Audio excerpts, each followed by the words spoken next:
Aksi Kamisan merupakan sebuah aksi yang dilakukan setiap hari Kamis di depan Istana Negara.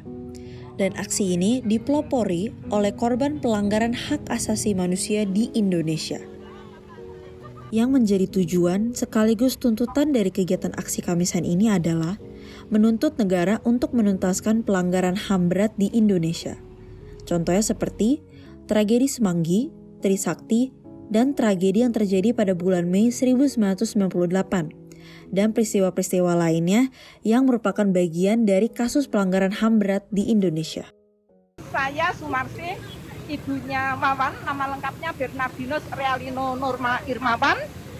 Dia adalah mahasiswa Atmajaya Jakarta, kuliahnya jurusan ekonomi akuntansi, tetapi kuliahnya hanya sampai semester kelima, karena pada hari Jumat tanggal 13 November 98, Wawan meninggal dunia dalam tragedi Semanggi 1 13 November 98 pada saat mahasiswa berdemonstrasi menolak sidang istimewa MPR RI. Perkenalkan, aku Jen Rosalina dari Divisi Pemantauan Impunitas Kontras atau Komisi untuk Orang Hilang dan Korban Tindak Kekerasan dari Jakarta, dan umurku 25 tahun. Berarti memang dari kerabat ya, untuk datang ke sini memang kerabat ya? Ya, saya datang ke sini, saya mengadakan aksi Kamisan untuk bertahan di dalam berjuang membongkar fakta kebenaran, mencari keadilan, melawan lupa, dan melawan impunitas. Karena kasus-kasus pelanggaran HAM berat yang sudah diselidiki oleh Komnas HAM, ini pemerintah selalu berupaya akan menyelesaikannya secara non-judisial atau secara di luar hukum.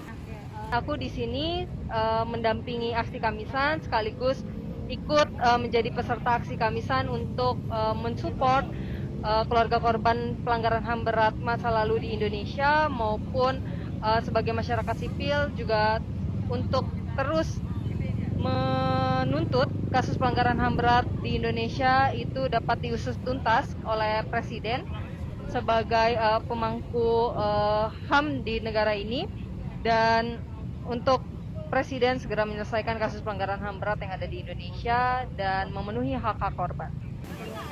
Baik, kan ini aksi-aksi seperti ini kan sepertinya belum didengar oleh pemerintah nih. Ini apa sih yang membuat Ibu dan kawan-kawan di sini tetap aktif nih, tetap berjuang dalam aksi Kamisan? Kalau menurut saya, pemerintah mendengar suara kami, JSKK, di dalam kegiatan aksi Kamisan. Contohnya adalah ketika kami menolak segala upaya pemerintah untuk menyelesaikan kasus-kasus pelanggaran HAM berat pelanggaran HAM berat ini secara non-judisial.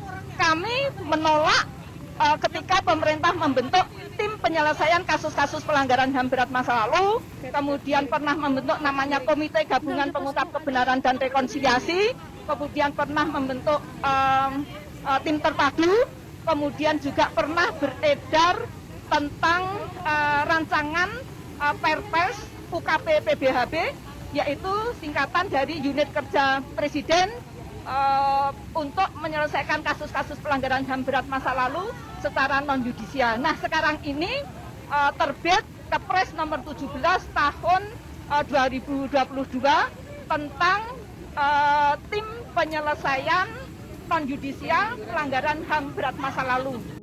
Menurut Kontras, pengesahan Kepres 17 tahun 2022 kurang relevan dan dianggap semakin menghilangkan upaya dari korban atau keluarga korban untuk mendapatkan keadilan. Dugaan lainnya adalah karena adanya politik yang bermain di dalam pembentukan tim penyelesaian non-yudisial. Kontras menemukan beberapa anggota tim yang juga merupakan pelaku pelanggaran HAM berat, sehingga pengesahan ini seakan menutupi kasus para pelaku dan membuat korban menjadi lebih tidak berdaya.